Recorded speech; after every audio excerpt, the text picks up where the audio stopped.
Selamat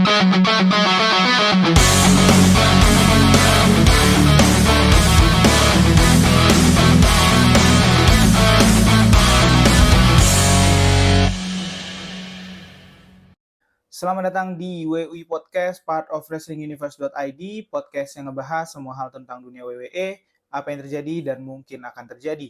Bersama gue, Fus Hilmi, setiap Senin dan Kamis pagi hadir untuk membahas apa yang terjadi di dunia WWE saat ini. Dan jangan lupa follow WUI Podcast di Spotify, nyalain loncengnya biar lo udah bisa dapetin notifikasi terkait episode terbaru. Dan bisa juga dengan subscribe YouTube channel Wrestling Universe Indonesia, karena WUI Podcast juga tayang di sana. Dan jangan lupa follow Instagram dan TikTok @WUI Podcast. Bisa di komen, di like, di share, di repost. Dan jangan lupa juga follow Instagram @wrestlinguniverse.id untuk mendapatkan berita-berita konten-konten terbaru terkait dunia wrestling. Dan episode kali ini akan banyak sekali perkembangan yang terjadi di dunia WWE. Karena memang gue perhatiin emang kalau Monday Nitro itu kayaknya karena durasi jadi lebih panjang, jadi lebih banyak aja yang bisa terjadi gitu. Ditambah iklannya, Raw itu lebih lebih dikit iklannya ya. Bahkan di durasi pas iklannya kalau nonton live ya lu tetap bisa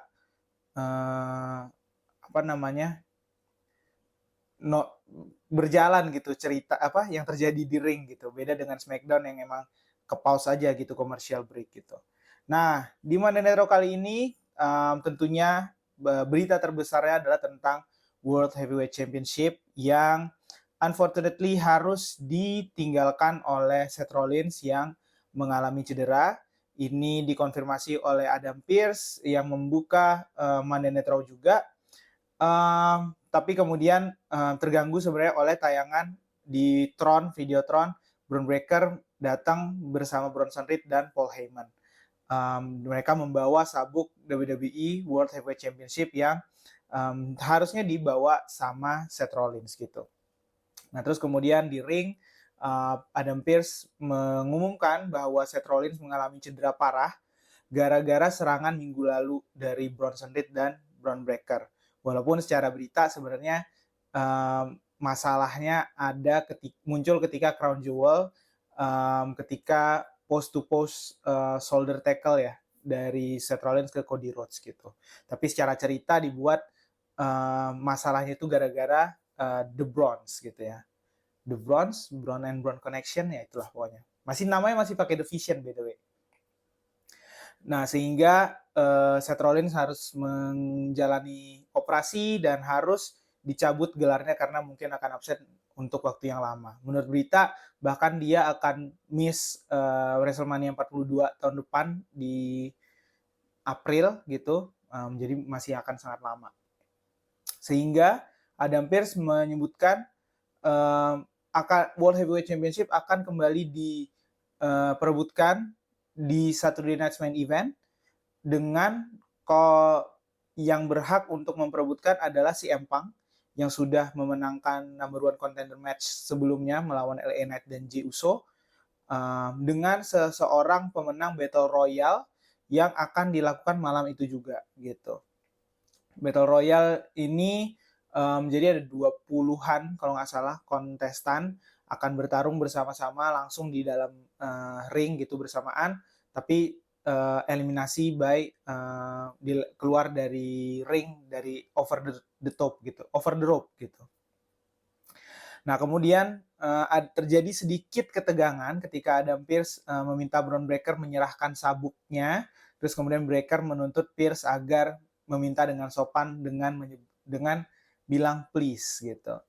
Nah ini terjadi ketegangan dan Adam Pearce akhirnya walaupun melakukan itu semua tapi kemudian pergi dengan misu-misu gitu. Dan kemudian di ring dilanjutkan dengan Paul Heyman menjelaskan bahwa The Vision, Bron Breakker dan Bronson Reed tidak menyerang Seth Rollins karena masalah loyalitas. Ini mengadres isu bahwa Seth Rollins itu diserang atau diamuk sama Bron Breakker dan Bronson Reed karena ucapan dia di awal Monday Night Raw kemarin bilang dia nggak butuh division gitu.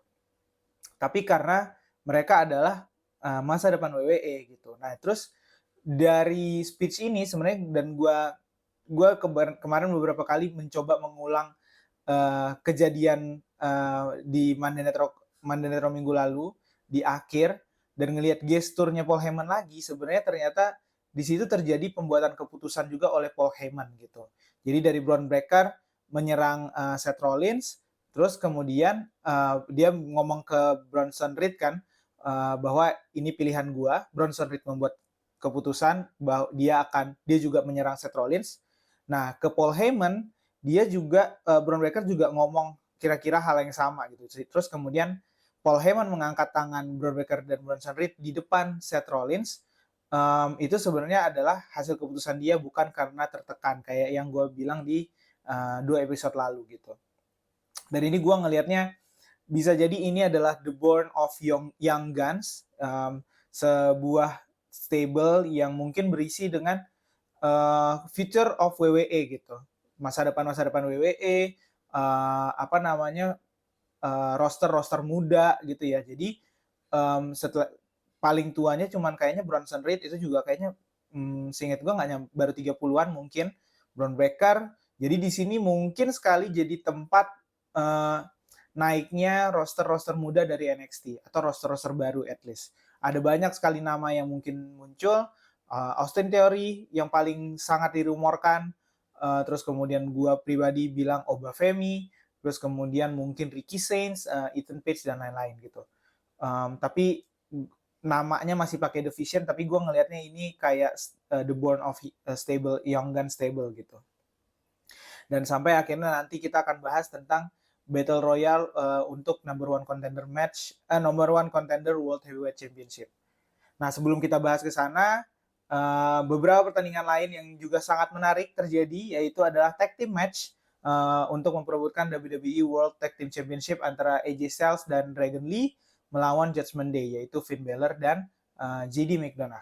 Ini gue bisa bilang best match of the night, pertandingan yang paling terbaik di malam itu, bahkan melebihi Battle Royale, karena momentumnya silih berganti, benar-benar sangat kompetitif dan intens gitu. Satu momen yang mungkin hampir memenangkan Judgment Day adalah ketika Finn Balor sling blade ke AJ Styles, kemudian berhasil coup de grace, terus kemudian pinfall AJ Styles, tapi kemudian Dragon Lee di sana memutus pinnya itu. Sampai kemudian akhirnya Dragon Lee melakukan suicide dive ke JD McDonagh di luar ring. Kemudian Finn Balor hampir berhasil menggunakan Styles Clash ke AJ Styles, tapi kemudian akhirnya AJ Styles berhasil nge-counter itu, dan kemudian malah Styles Clash ke Finn Balor, dan akhirnya AJ Styles dan Dragon Lee berhasil menang dan merebut WWE World Tag Team Championship gitu. Ini adalah menurut gue push terbaik untuk Dragon Lee yang beberapa minggu terakhir, beberapa match terakhir itu sangat on fire, sangat menunjukkan worth-nya dia gitu ya. Dan kemudian ini juga mungkin akan menarik untuk retirement tour-nya AJ Styles gitu, karena AJ Styles sudah declare tahun depan dia akan pensiun. AJ Styles adalah salah satu veteran yang cukup signifikan sampai sejauh ini, sehingga mungkin dengan megang World Tag Team Championship ini jadi retirement run-nya dia mungkin ya gitu. Walaupun mungkin retirement tour-nya tidak akan segede John Cena menurut gue. Nah, terus ditambah untuk Judgment Day-nya sendiri, ini dinamikanya akan jadi sangat panas menurut gue. Finn Balor dan JD McDonagh harusnya makin panas ke Dominic, karena pertandingan ini terjadi tuh kurang lebihnya adalah karena omongannya Dominic minggu lalu yang bilang dia satu-satunya juara yang bekerja gitu tiap minggu defense title-nya gitu. Sebenarnya memang Finn dan JD udah lama banget tuh nggak ada match title gitu ya, challenge title gitu. Dan gue juga kayaknya pernah bilang ya udah jenuh aja jadinya, karena tidak ada apa namanya ya match title untuk Finn Balor dan JD McDonagh. Ya apa yang mau dipertahankan gitu sih. Jadi ya dengan berpindahnya gelar ini bisa jadi ini storyline fresh untuk tag team division. Judgment Day masih mungkin ngejar. Terus kemudian ada juga yang baru adalah Los Americanos. Mungkin El Grande bisa menyuruh Bravo dan Rayo dari Los Americanos untuk mencoba title shot juga. Kemudian dari New Day, Grayson Waller dan Kofi Kingston juga kan mereka punya kurang lebihnya masalah dengan Dragon Lee, dengan Penta gitu. Jadi ini juga bisa jadi celahnya dia karena Xavier Woods kayaknya cedera gitu ya. Jadi mungkin Grayson Waller dan Kofi Kingston dicoba untuk New Day. Bisa jadi kayak jadi audisinya Grayson Waller masuk ke New Day ya. Karena sejauh ini kayaknya belum diakui nih Grayson Waller sebagai bagian dari The New Day. Nah, untuk Dominic Mysterio sendiri juga ada defense title match gitu ya untuk Intercontinental Championship-nya melawan Rusev. Pokoknya episode Monday Night Raw kemarin itu adalah episode tersibuk Judgment Day kayaknya. Dominic Mysterio langsung menyerang Rusev sebelum bel bunyi, langsung melemparnya ke steel steps. Tapi begitu pertandingan dimulai, Rusev langsung balik mendominasi gitu. Terus sampai di endingnya Dominic mencoba kabur bawa sabuknya, tapi kemudian Penta muncul di ringside untuk menghalangi. Terus kemudian Rusev ngelempar Dominic ke arah Penta, terus juga nyerang Penta dengan pukulan yang keras. Tapi di sini jadi celahnya Dominic ngambil hammer ring bell lagi, menyelipkannya di sepatu, terus dibawa ke atas ring. Terus kemudian langsung punya momentum untuk 619 Rusev. Tapi kemudian Rusev berhasil nahan, terus kemudian berhasil ngeluarin hammer itu dari sepatunya. Terus malah sampai Rusev hampir nyerang pakai hammernya itu gitu. Tapi wasit menahan dan menyita benda itu. Nah, di sini Rusev teralihkan dan kemudian Dominic dari belakang memanfaatkan momen untuk low blow Rusev. Terus kemudian akhirnya tumbang Rusev. Frog Splash dan kemudian akhirnya Dominic Mysterio menang dan masih mempertahankan Intercontinental Championship-nya. Dan setelah pertandingan Penta masuk muncul membalas dendam dengan springboard tornado DDT ke Rusev. Ini gua rasa jadi trigger lagi semakin dekat dengan triple threat match-nya mereka. Walaupun entah apa trigger yang mungkin akan membuat make sense jadi triple threat gitu. Karena sejauh ini selalu satu lawan satu memang yang satu muncul dan kemudian entah dicurangi juga, entah mencoba menggagalkan, tapi gua rasa belum ada trigger untuk jadi triple threat match. Tapi gua rasa juga mungkin ini potensial untuk triple threat match di Saturday Night Main Event. Bisa jadi menurut gua dengan kondisi dinamika Judgment Day, Finn Balor dan JD McDonagh kehilangan gelar, ini jadi celah untuk Finn Balor terlibat dan menjadi mengkorbankan Dominic Mysterio. Mungkin ini pikiran gue, Finn Balor mungkin akan jadi seseorang yang menggagalkan trik kotor ultimate-nya Dominic gitu. Karena beberapa kali Dominic selalu punya triknya, liciknya. Entah mungkin kalau kayak pertandingan yang Rusev tadi, dia menggagalkan hammer, terus tapi kemudian menggagalkan low blow juga somehow gitu. Tapi gua rasa itu akan jadi momen pecahnya Judgment Day Finn Balor dengan Dominic Mysterio. Tapi gua ngerasa juga sebenarnya kehancuran atau runtuhnya Dominic Mysterio itu akan dimulai ketika dia akan kehilangan gelar AAA Mega Championship-nya dulu gitu. Karena sekarang Dominic Mysterio itu adalah double champion. Kalau dia masih megang satu aja gelar, gua rasa dia masih punya value gitu untuk Judgment Day-nya. Jadi gua rasa ultimate-nya dia akan kehilangan Intercontinental Championship-nya. Tapi untuk itu dia harus kehilangan dulu AAA Mega Championship-nya gitu. Dan AAA gue nggak terlalu ngikutin.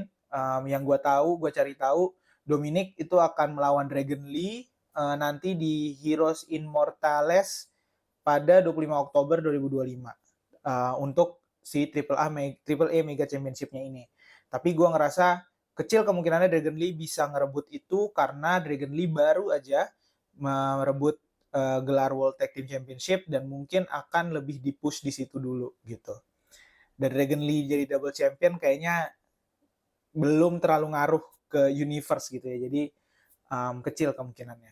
Tapi kalau opsi lain menurut gue ya, ini pribadi gua, preferensi gue sendiri, gue kepikiran comebacknya Rey Mysterio, sang ayah, karena ya favorit gue pribadi, tapi gue pikir Rey Mysterio harus balik, terus kemudian akan jadi pertandingan father versus son terakhir, tapi winner takes all.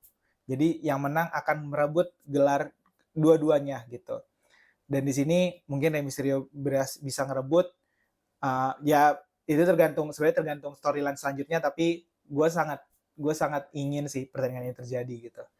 Kayaknya. Cuman pushnya feud dengan sang ayah itu cuman baru terjadi kemarin di Triple Mania kalau nggak salah.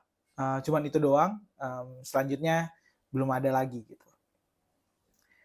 Nah terus kemudian masih dari Judgment Day, Roxanne Perez juga ada pertandingan melawan Stephanie Vaquer, tapi ini bukan title match, non-title match aja. Ini dari follow up minggu lalu ketika Roxanne Perez bilang dia deserve posisi itu. Nah terus kemudian terjadilah pertandingan di minggu ini non-title match. Pertandingannya gue rasa ya oke aja gitu. Serangkaian pinfall cepat di awal, terus kemudian Stephanie Vaquer berhasil Devil's Kiss Roxanne Perez dan near fall, tapi kemudian Roxanne Perez berhasil ngebalas dengan double knee arm breaker dan La Mystica. Terus kemudian sepanjang pertandingan lengan kiri apa kanan ya, lengan kiri, pokoknya lengannya Stephanie Vaquer itu jadi targetnya Roxanne Perez banget karena sempat kayak kelihatan cedera lah gitu di ring gitu, sehingga ini jadi target di bombardir sama Roxanne Perez. Tapi kemudian akhirnya Stephanie Vaquer berhasil membalik momentum, terus kemudian plancha keluar ring sebelum akhirnya menyelesaikan pertandingan dengan SVB dan akhirnya menang by pinfall. Nah terus kemudian after match Raquel Rodriguez menyerang Stephanie Vaquer dari belakang dan kemudian muncullah Nikki Bella yang mencoba menyelamatkan Stephanie Vaquer dan akhirnya berhasil memukul mundur Raquel dan Roxanne Rodriguez. Gua nggak tahu ini datangnya dari mana. Memang Roxanne Perez, Nikki Bella dan Stephanie Vaquer kelihatan agak deket di backstage, tapi gue nggak ngerti arahnya kemana gitu kan. Nah terus kemudian di backstage terjadi sedikit conversation Nikki Bella dengan Stephanie Vaquer. Nikki Bella sebagai seniornya, veteran, mengingatkan bahwa sebagai champion lu tuh akan jadi target semua orang gitu. Jadi harus siap-siap. Nah dengan dari advice ini gue ngelihatnya bisa jadi ini bau-bau pengkhianatan sebenarnya. Nikki Bella akan betraying Stephanie Vaquer dan akhirnya akan mengejar Women's World Championship gitu.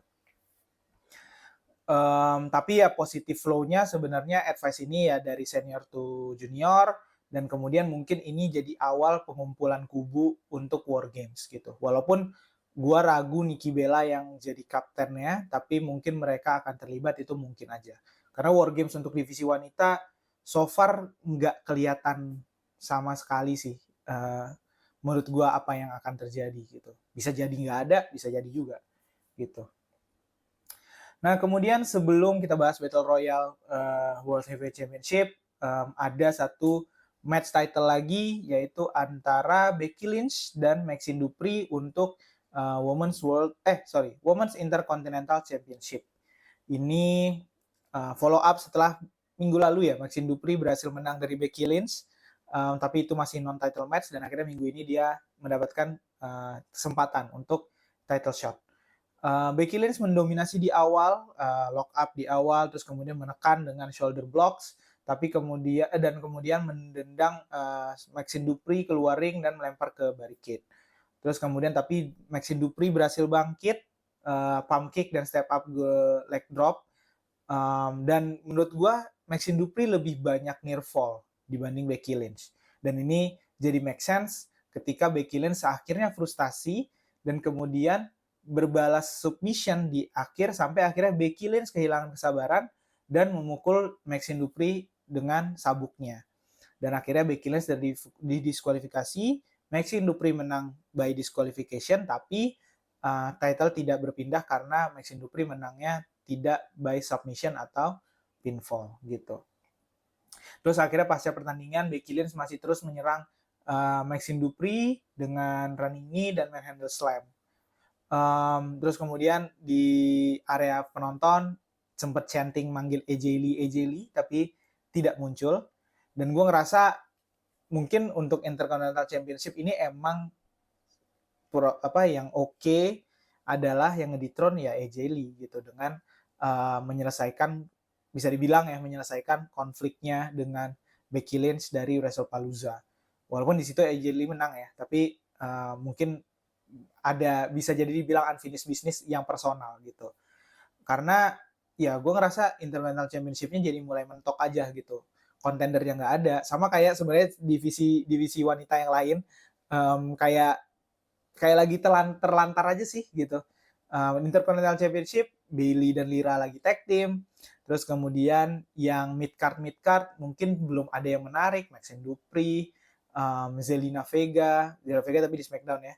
Di Raw tuh siapa lagi ya? Ya paling Nikki Bella sih sebenarnya. Cuman ya belum kelihatan aja, makanya gue ngerasa mulai mentok juga gitu. Jangan sampai mentok, makanya AJ Lee sih yang menurut gue cocok untuk menyelesaikan masalah ini. Nah, yang terakhir kita akan bahas tentang WWE World Heavyweight Championship Qualifying Battle Royale, diikuti oleh mungkin ya 20-an. Nah, tapi sebelum Battle Royale terjadi beberapa hal. Yang pertama dengan Braun dan Bronson Reed yang tadinya dimasukkan dalam sebagai contender, tapi kemudian di cancel sama Adam Pearce karena dia marah-marah masalah attitude Bron Breakker di awal episode tadi gitu. Jadi ya udah, jadi akhirnya Bron Breakker dan Bronson Reed tidak jadi masuk ke dalam Battle Royale. Terus kemudian The Usos juga ada sedikit konflik ya, bisa dibilang. Jay Uso minta maaf ke Jimmy tentang masalah lagi minggu lalu gitu ya. Terus kemudian Jay menjelaskan bahwa Roman Reigns mungkin benar gitu, tapi Jimmy Uso menegaskan bahwa Roman itu tidak ada malam itu gitu. Dan menurut dia alasan Jey Uso kehilangan gelarnya bukan karena dia ngebantuin orang terus, tapi dia berhenti percaya pada dirinya sendiri gitu. Jadi masalah percaya dirinya si Jey Uso gitu. Terus Jay bilang ya mungkin lu benar, tapi mungkin juga Roman benar gitu. Masalah karena Roman Reigns yang bilang lu tuh kebanyakan membantu orang lah gitu.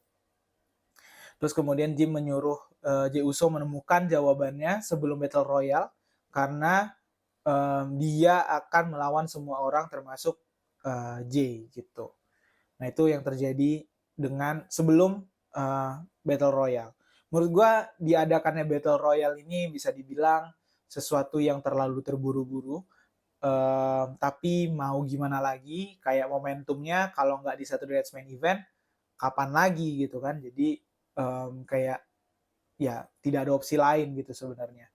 Dan dengan jalannya Battle Royale menurut gue kurang dimanfaatkan untuk memanaskan storyline yang mungkin terjadi sebenarnya. Kayak dinamika Judgment Day, sepanjang Battle Royale, Finn Balor jadi McDonagh malah tetap ada di belakangnya Dominic Mysterio. Walaupun beberapa kali shot kelihatan Dominic yang tidak mau bantu Finn Balor dan jadi McDonagh. Tapi kayak kurang ke highlight aja gitu. Terus kemudian juga hubungan El Grande dengan Dominic Mysterio. Beberapa minggu lalu kita lihat Dominic defense El Grande membantu Dominic gitu.